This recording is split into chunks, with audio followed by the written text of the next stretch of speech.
Okay, I think you can all see that now. So good morning, everyone, and thank you very much for joining us today. Firstly, I'd also like to thank University Malaya Library for inviting me here to speak to all of you today on open educational resources and harnessing the benefits and recognizing the potential in OER. So as more and more instructors share their teaching resources online and make them openly available, there is lots more potential for us to use these resources to improve our teaching and learning and basically not have to reinvent the wheel. So at SMU, we've been proactive at promoting awareness of open educational resources and making sure our instructors know about this. Because it is useful, but we find that not a lot of instructors know about this. So we've been ramping up our efforts. And today I'm very glad to share a bit more about OER, about SMU's journey in promoting OER and raising awareness and some of the challenges we face as well. So I'm very happy to take questions at the end as well. So feel free to put it in the chat box too. Okay, so open educational resources was listed as one of the 6 key trends impacting higher education in the EDUCAUSE Horizon report. Okay, so alongside trends like artificial intelligence, like blended and hybrid learning, for example. So we always hear the term around OER or open educational resources, but what does it actually mean? So OER is any type of educational material. Okay, so could be things like lecture notes, textbooks, cases that are in the public domain or introduced with an open license. And that means with the license, anyone can legally and freely copy, use, adapt, and reshare them. Okay, so this is the UNESCO definition for OER. Open science resource. So basically, based on the 5 R's, David Wiley's 5 R's, we can reuse them.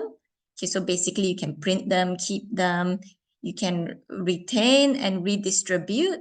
So you can distribute the copies in your class, print it out and share with everyone. Okay, put it online in the learning management system.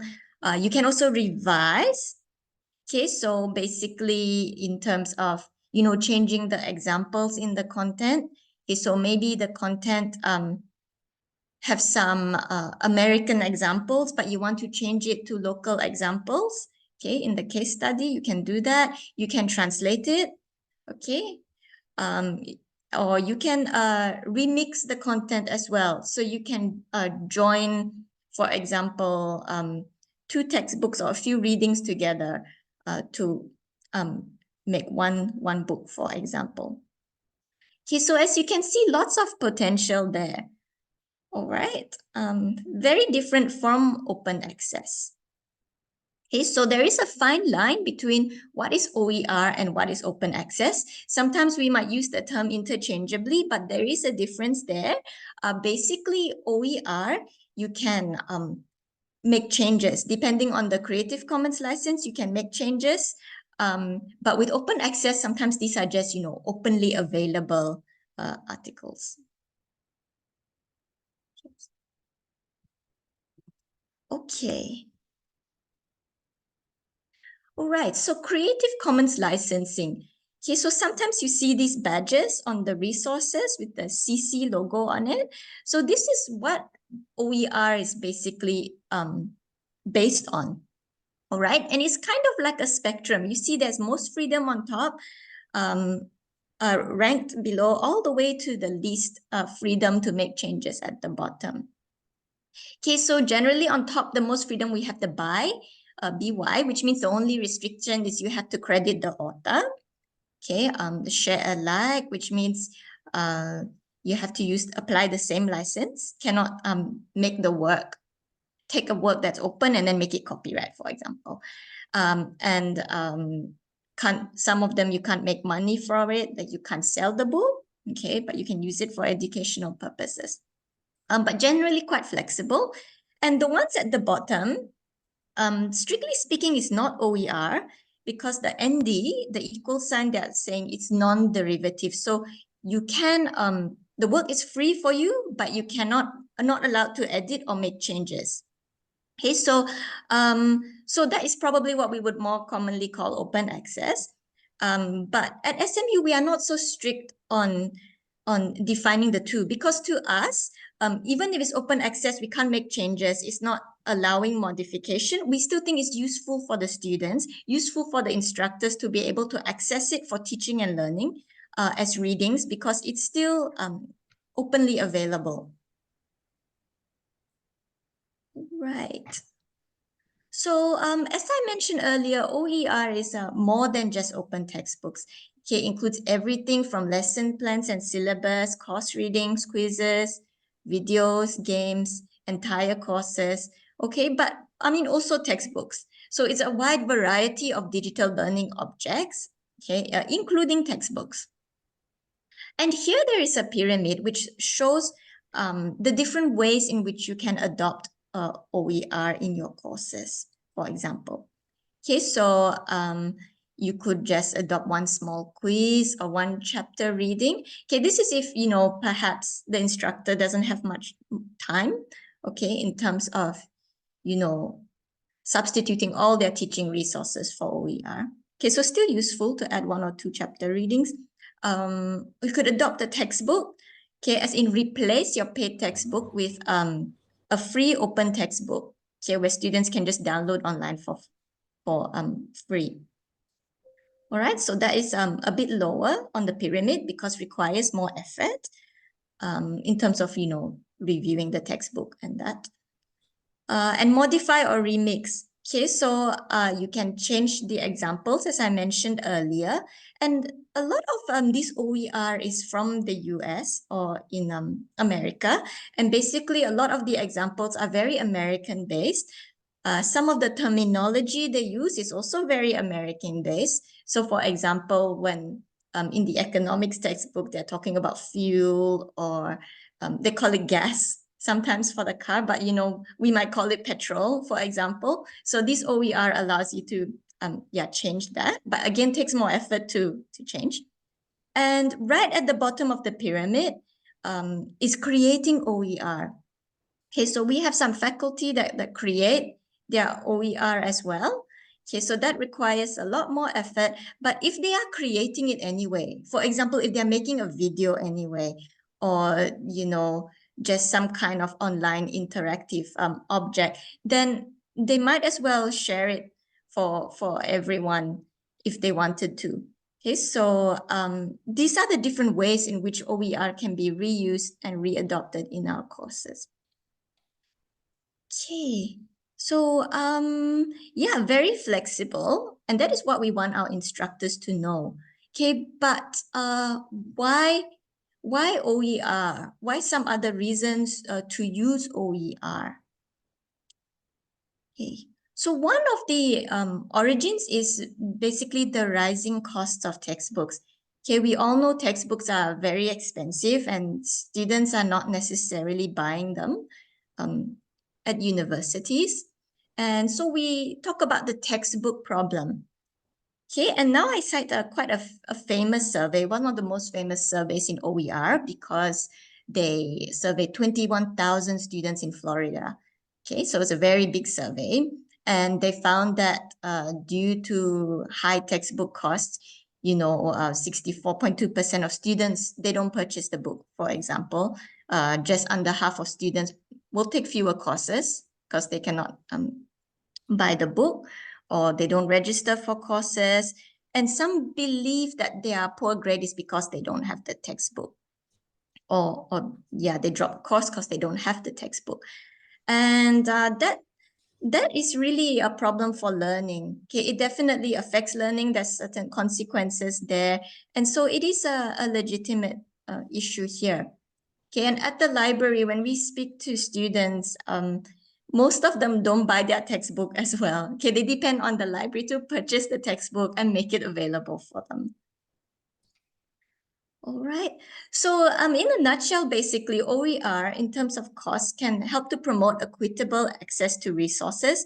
So all students have access to the essential readings, okay, regardless of their financial situation, whether they are able to purchase their textbooks or not, they can have it for free. Okay, they can continue to use these resources even after they graduate. Okay, so sometimes it is you know, when our students graduate, if they depend so much on the library resources, library textbooks, once they graduate, they cannot refer back. Okay, so that's another issue. And no problems with number of concurrent users. Okay, so the library, we might buy the books for them, we might subscribe to ebooks for them, which they can access. But usually, there's a limit, like maybe 5 students can access at one time, sometimes only 1 student at one time. And that's a problem there, okay, in terms of students accessing at the same time. So for example, what happens if, you have an open book exam, you can't have all the students accessing them at the same time. Okay, so cost is one thing, but bigger reason is the pedagogical innovation for teaching and learning. Okay, so what are some of the benefits of OER to improve teaching and learning? Okay, cost aside. Okay, so there is potential for some innovation there in terms of new ways of teaching, new styles of teaching and learning. So for example, if an instructor, wants to maybe incorporate some interactive learning objects in their course, some games, videos, but they are not, obviously don't want to devote the time to develop a whole game yourself. There are many existing OER, existing online learning objects that they can use and insert into the course. Okay, so again, don't have to reinvent the wheel. Okay, so instructors can also pick and choose individual resources, combine them. Okay, so before, we'd have to choose the assigned textbook carefully because students can only, maybe purchase 1 book or maybe 2. But then with OER, there's a lot more flexibilities in terms of not depending on just 1 book, but depending on combinations of readings, customized to each week, for example. Okay, so the flexibility there is really great. And also blended learning. Okay, we hear the term blended learning, and some universities are encouraging instructors to incorporate more, online forms of learning as well. Okay, learning objects, interactive learning objects. And, that is available for them through OER as well as a low effort to try some of these new ways. Okay. Okay, so what are we doing with OER at SMU? Okay, so at SMU, we've sort of come up with an OER strategy about 2 years ago to try to promote OER and raise awareness. And this started at SMU Libraries.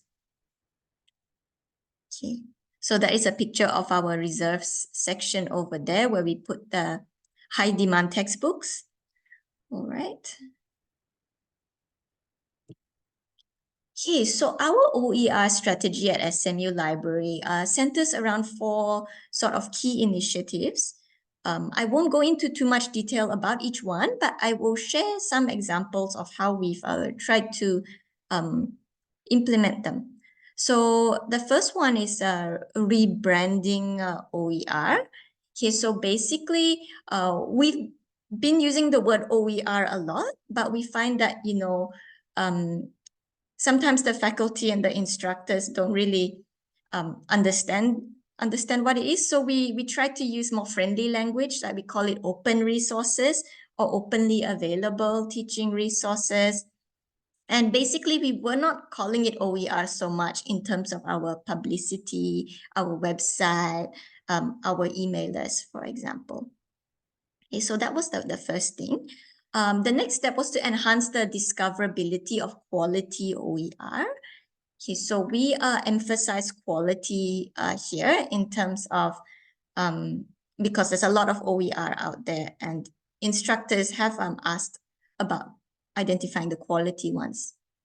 Okay, we also focus on building our staff capabilities through librarian training as well in OER.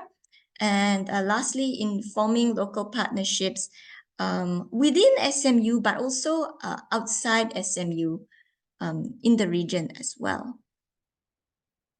Okay, so let me share a bit about in terms of discoverability of quality OER.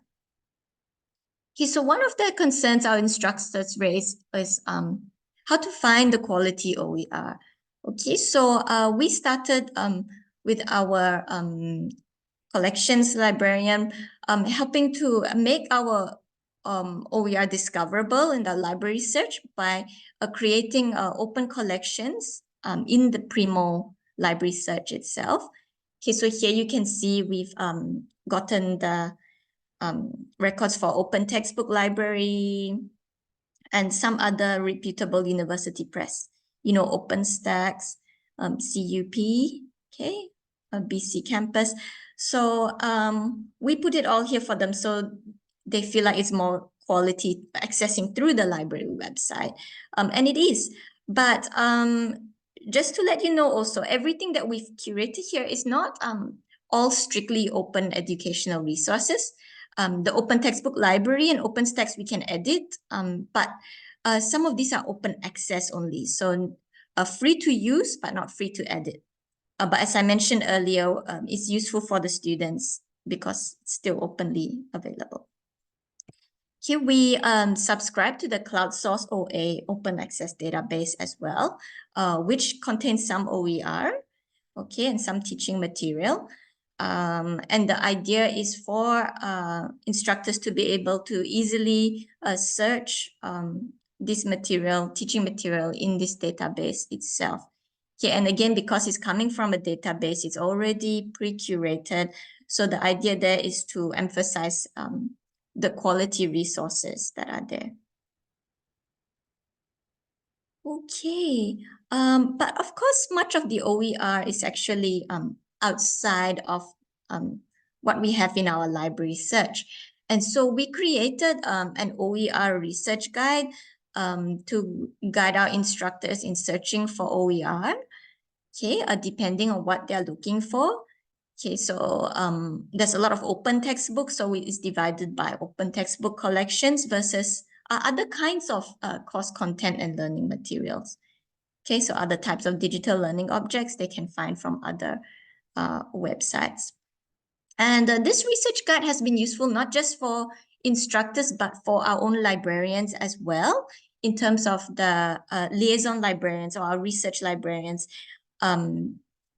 looking to find OER to recommend to their instructors, okay, and to talk to their faculty instructors about OER. Okay, so this guide is publicly available online from our library website. All right. Okay. Oh yes, in the tabs in the guide, we do also cover Creative Commons, a little bit copyright, things like that. Okay. And some curated OER too. Okay, but the next step is really in terms of OER staff development for librarians. Okay, so we wanted to promote OER to make sure our instructors are aware of them, but we could only really do this through our research librarians as liaisons with faculty, because they are the ones with the contact with the faculty and are in the best position to do that. Okay, but they first needed to know about OER and be confident about it to be able to properly advocate and promote it. Okay, so we started with sort of one-to-one coaching sessions with each of the librarians because they each focus on different subject areas. Sometimes we have the business librarians, we have the social science librarians. So as the librarian looking after OER, I met each of them individually to find out what their concerns are, talk to them a bit about it. And through those conversations that helped to come up with the content for the group workshops that we did with all the librarians together. Okay, and in the group workshops, we covered Creative Commons licensing, what OER is, but the main part of it was the boot camp, where they had the hands-on experience and had to do exercises to find OER and match it to an existing course in SMU. Okay, so they had to find a real course that one of their faculty is working on, look at the course outlines, and actually find OER using the websites that we explored to see if they could find resources to suggest to their faculty. And so this was sort of the first step in terms of building our librarians' capabilities. All right, and the feedback for that was quite decent. Some takeaways. Okay, it's a bit small here, but I can just read maybe one or two. Okay, some of them say, I know at least what counts as OER, understand the basics of OER. Another thing is the platforms. The librarians said they are more aware now of the platforms and repositories that contain OER. Okay, and so they can have conversations with faculty. Okay. Okay, so now that they have the skills, how do we continue to help library staff to promote OER to the rest of the university? Okay, so as mentioned, they need to be confident as well. Okay, and there needs to be continuity. So for example, we have new librarians all the time. I mean, sometimes we have new staff and they obviously were not at the initial training, but we continue to give an OER introduction to all the new incoming librarians. And we try to make it as easy as possible for them to promote OER. So we provide all the resources, including the templates for the emailers that they might send to their faculty, the research guides that they can use. And whenever they have a presentation somewhere in the university, I provide them with links, shortcuts, for example. So make it as easy as possible for them to promote, to spread the word around the university. Okay, and in terms of regularly reminding as well. So in our meetings, we will talk about one-to-one orientations that they have with their faculty and as opportunities. Okay, talk about the opportunities that we can have to promote. And the new faculty orientation was identified as one of the low-hanging fruit that we can start with. Okay, this was one of our earlier initiatives. So usually at SMU, our librarians will meet each new faculty instructor one-on-one, and we have a conversation with them in terms of general reading list conversations and library support. And it was a matter of inserting OER into that orientation as well. So we asked them, have you heard about OER? And most of the time it's like, no. Or when we explain to them, it's actually just openly available teaching resources, then yeah, they know about it. And then we can proceed to sharing with them what it's all about. All right. So yes, that's a sort of an easier touch point in terms of the talking to faculty. And yeah, so earlier I mentioned that we provide them with the templates to make it easy for them to promote. So here are some examples. On the left side is an emailer, curated emailer that we sent out, and actually each school sent out one on a different topic. So I didn't do this for them. They did it all themselves after their OER training. They just had the template and they found the resources, shortlisted some free or open books, and then they inserted it in there. All right, and then links directly to the book. So they did all of that by themselves. Okay, and once the faculty, if they're interested in it, they click on the book. It goes to the resource and it will have the Creative Commons license there saying whether it's modifiable or not. Okay. On the right-hand side, it's just a screenshot from one of our newsletters. We send newsletters to the school every term. Okay, more to the instructors, not to the students, but we also promote some open educational resources there, so so that at least they are aware. All right.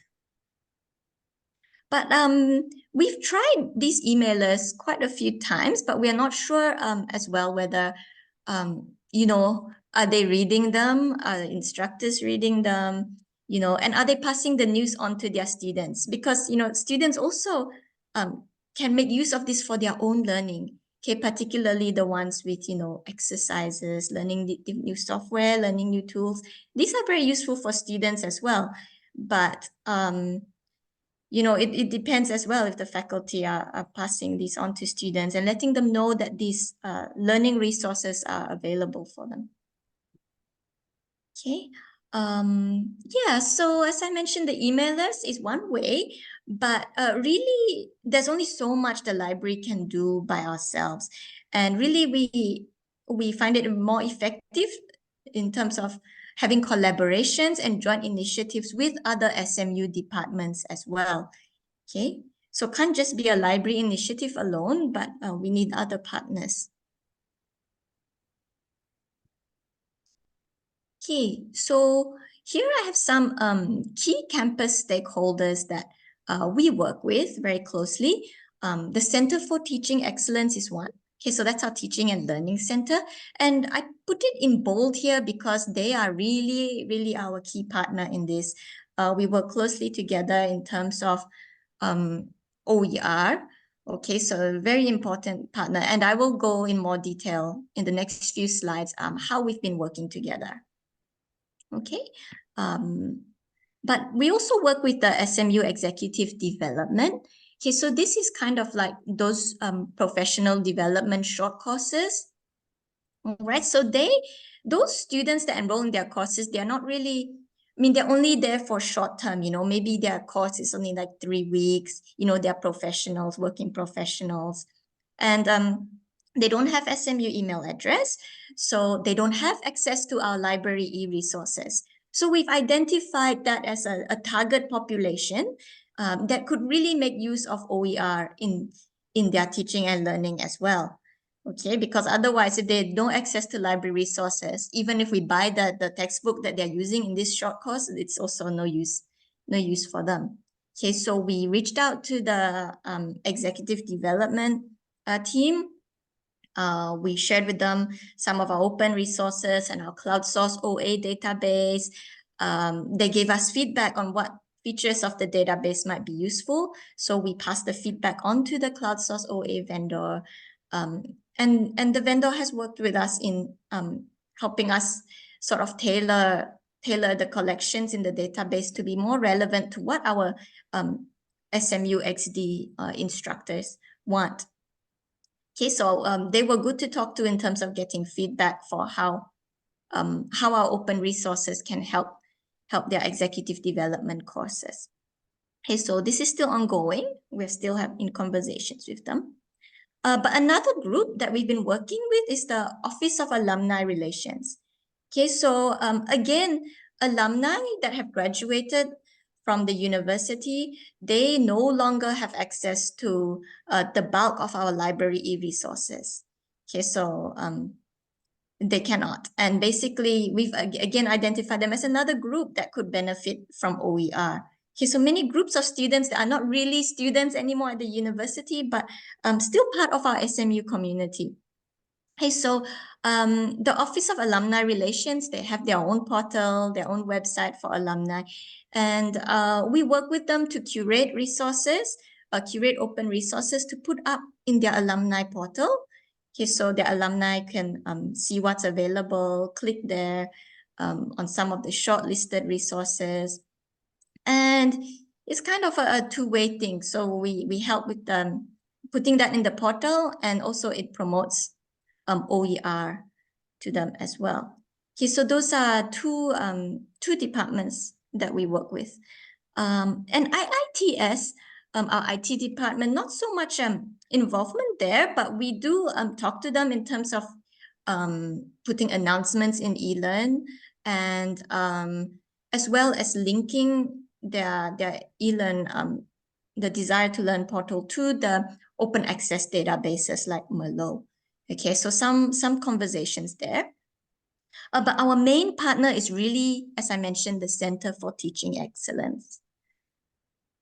Okay, so why? Okay, our CTE, basically they've been a key stakeholder for us in terms of OER engagement because they are the ones that are connected to the faculty and in terms of the teaching innovation and initiatives. Okay, and they have lots of events, they have lots of orientations, and so we had opportunities to work with them, okay, in terms of their events and their regular orientations for faculty.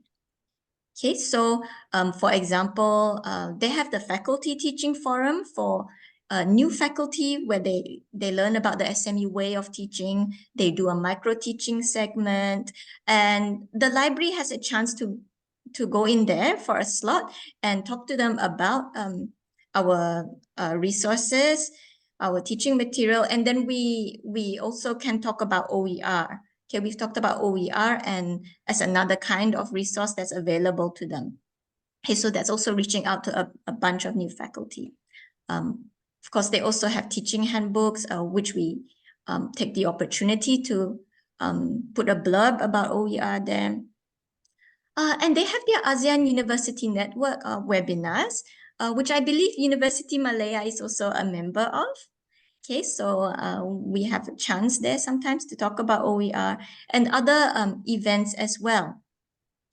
And they really, the reach that they have to faculty is really great. And in terms of the messaging coming from the Center for Teaching Excellence as well, helps them see that, you know, OER is not just something that the library is pushing, but that, you know, other departments see value in it as well. But this term, where they have really helped us is in workshops. Okay, so CTE hosts workshops, and we worked with them to do a joint CTE library OER workshop on open educational resources.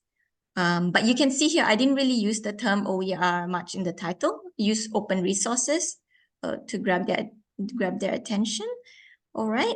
And yeah, the turnout they were decent. The feedback was good. And basically, if the library had done this ourselves, probably it would not have been, we wouldn't have been able to reach the faculty as well. Okay, because CTE helped us to circulate this amongst the faculty and it generated interest. Okay, and in this workshop, we covered the different platforms for OER, like Merlot, for example. Okay, and just helping faculty be aware of what the potential of OER and what's available out there. Okay, so this is just an example I shared with them, some brief examples of OER. So this is an OER book, The Economy, online for free in all these languages. And it's quite a cool example because it's like an ebook. You click on the contents page.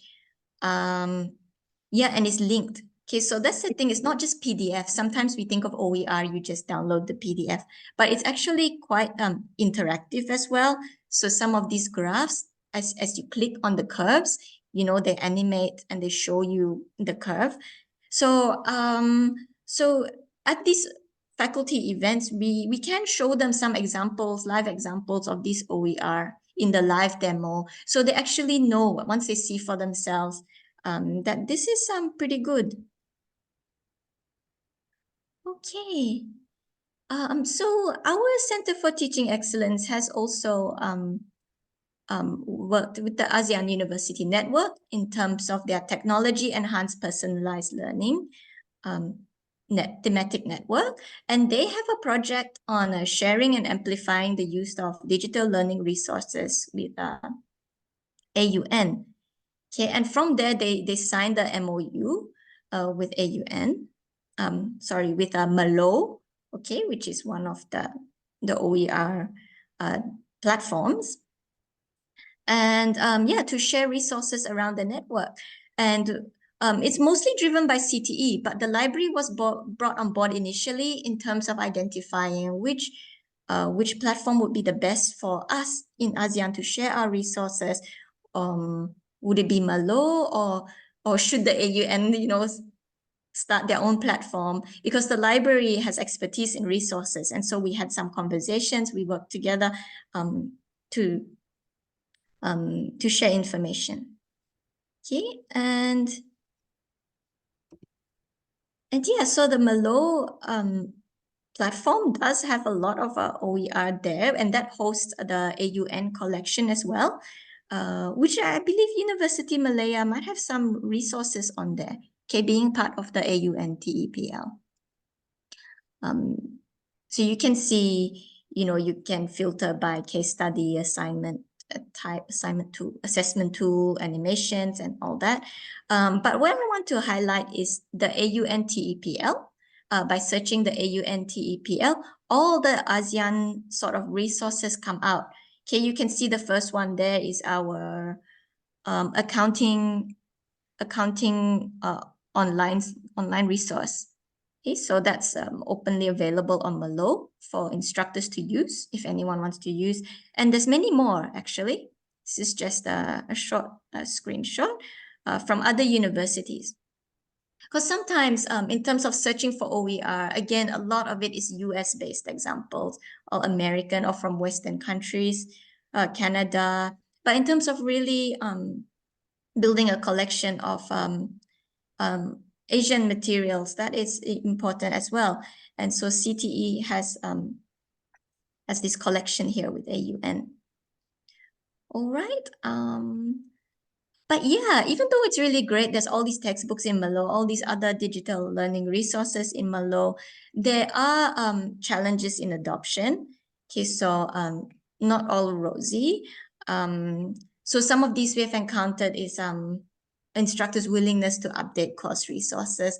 I mean, it's really not easy. They have to go through what they have, look at course outlines, substitute the resource. So no matter how useful OER is, it still takes time.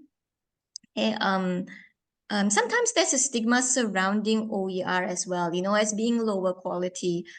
And this, yes and no. So there's a whole bunch of OER out there. And yes, because there's a lot, some of them might not be so good quality because, anyone can upload and share their own teaching material.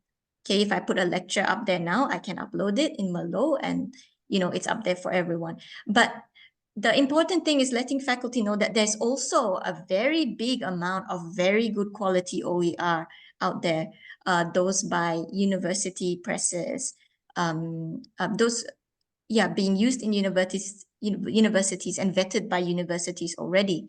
And if you take the time to explore the Malo website, you will find that they have ratings there as well. Okay, there's user ratings and there's reviewer ratings there as well.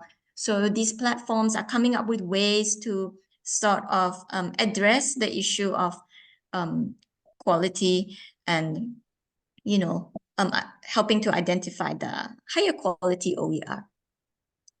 Knowing when faculty or instructors adopt or create OER, so that is more of a problem for us in the library. We've been promoting this for a couple of years now, but it's hard for us to see the outcomes because sometimes instructors, they find something, they use it, but we don't actually know unless they tell us.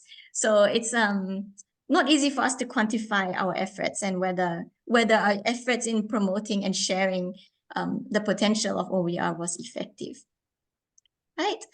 And for us in SMU and in our region more broadly, there is a maybe lack of incentives or benefits in terms of there's no grants or government policies, or not a lot anyway, not as much as like in America, okay, which is why they have they get paid to actually write the OER, and it might be recognized in their promotion and tenure as well. But again, not all universities have this, right?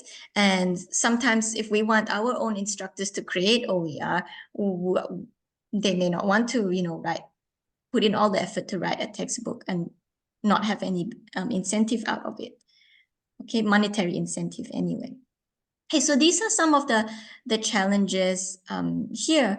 Other challenges, perhaps faculty, they write something and they may not want to make it openly editable, okay, because it has their name on it. But yeah, but in terms of sharing other types of learning objects, there's less of an issue there, okay, and not like textbooks. So yeah, in conclusion, I like to use this analogy of doors because to me, OER can open many doors. Doors for students that don't have access to their paid resources and paid readings. Doors to open in terms of new ways of teaching, newer flexible ways of learning as well, blended learning and resources, and OER supporting all that. And sometimes you open doors and it's really bad behind. It's not the right one. That's maybe we encounter the wrong resource. But then behind other doors, there might be a great resource there for the course. Okay, so yes, thank you very much for listening to talk today. I hope it was very helpful for you, that you learned something new from what we're doing at SMU. And I'd be very glad to take questions right now. Okay, thank you very much.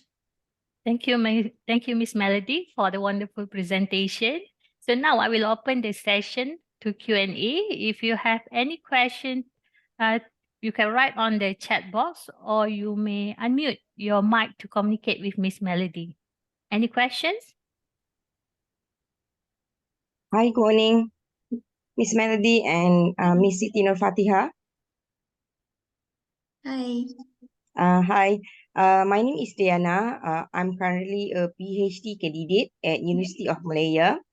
And actually my topic and my study is on OER and academic libraries in Malaysia higher institutions. So I've done my data collections, and from the findings during the data collections, there are there is two situations happening in Malaysia currently. One is from the sides of the academic libraries, and one is from the faculties and educators that we recognize it as an OER expert team in Malaysia. So during the findings, there's a lot of main inputs that I get from the study. The first one is the advocacy itself is not only from the perspective of librarians, but from the educators also. So from your opinions and the journey that SMU had in OER itself, how we want to create, or is it necessary to put one dedicated position, or as we know at Europe or even US countries, they already have specific OER librarianships. That is the roles and the positions is very clear, and they have lots of initiative done by them. But do you think academic libraries, we need to give sort of highlights and inform that there's a this is the positions and roles that need to be created in this? Because I think if we just put research library librarian, it was like, you know, the perceptions by the academics and educators, and I hope maybe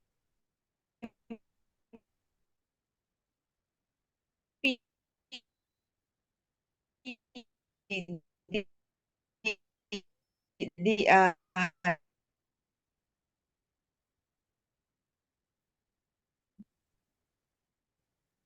Sorry, Puan Nurudiana, we can't hear your voice clearly.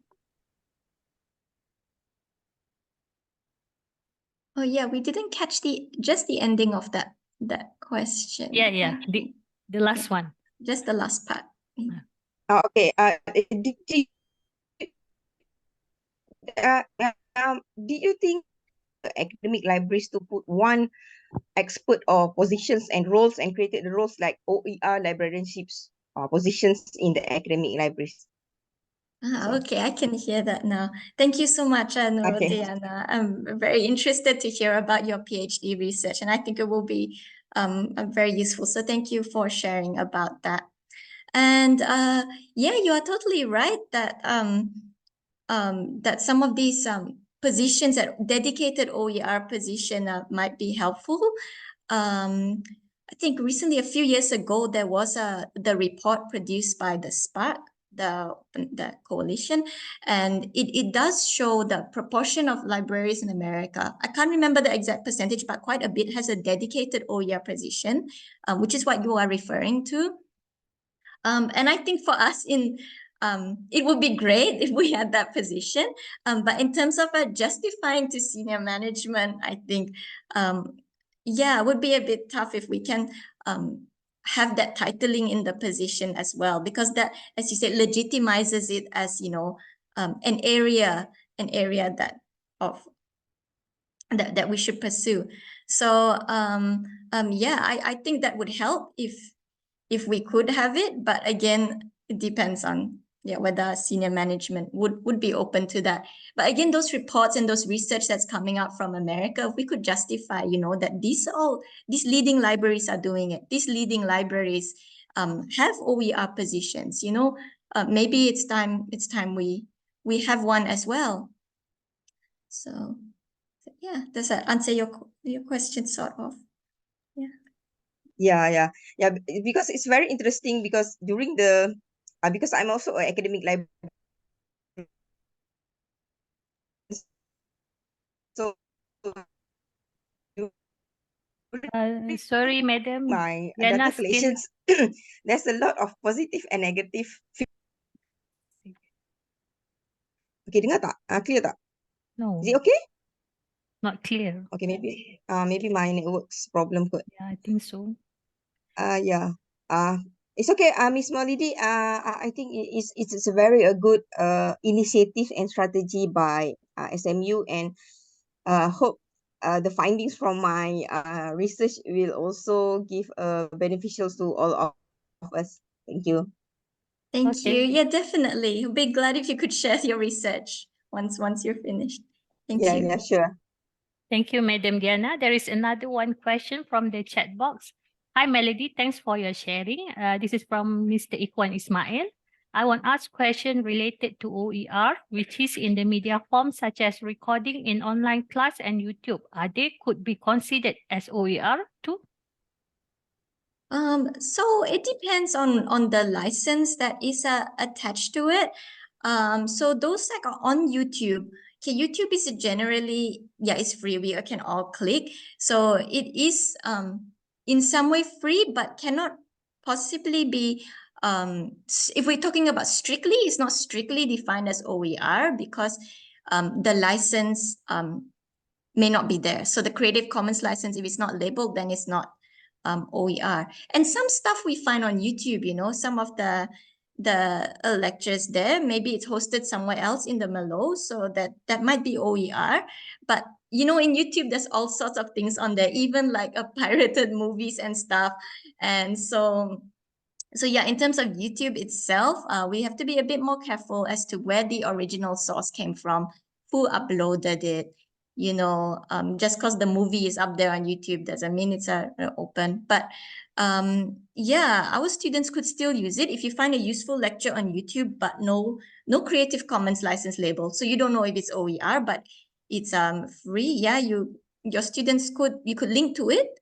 You know, that's another way from copyright. Linking to these teaching resources is generally safer rather than, you know, uploading it on your learning management system. I think I will take another one last question from the chat box. From Associate Professor Dr. Nohidawati Abdullah. The question is how to draw a line between course materials that should be released as OER and those that are exclusive because students pay for enrollment. That would be a tricky one. Yeah, I guess it depends on whether you would want to share your resources as well. Though I'm not sure if you're referring to the ones that you create, because the time that you in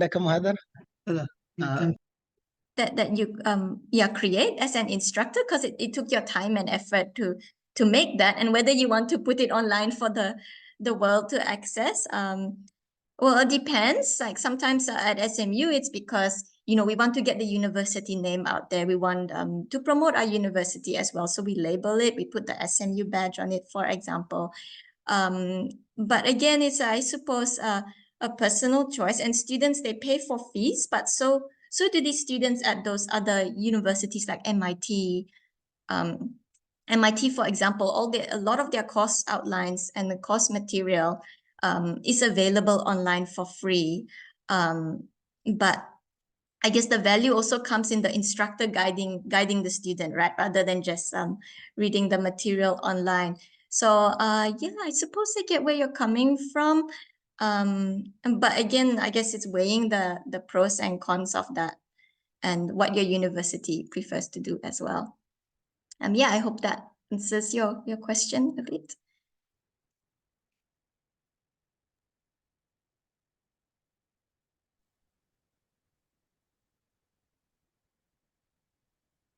Okay.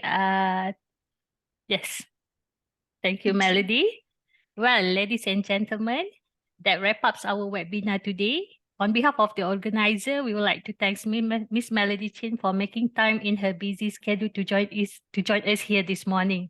So I hope we can meet again for our next collaboration. That's all for today. Thank you all for attending. We hope you have learned and enjoyed this presentation. Assalamualaikum, and thank you, everyone. Thank you, everyone. It was my pleasure to be here today and really lovely to meet all of you. Thank you.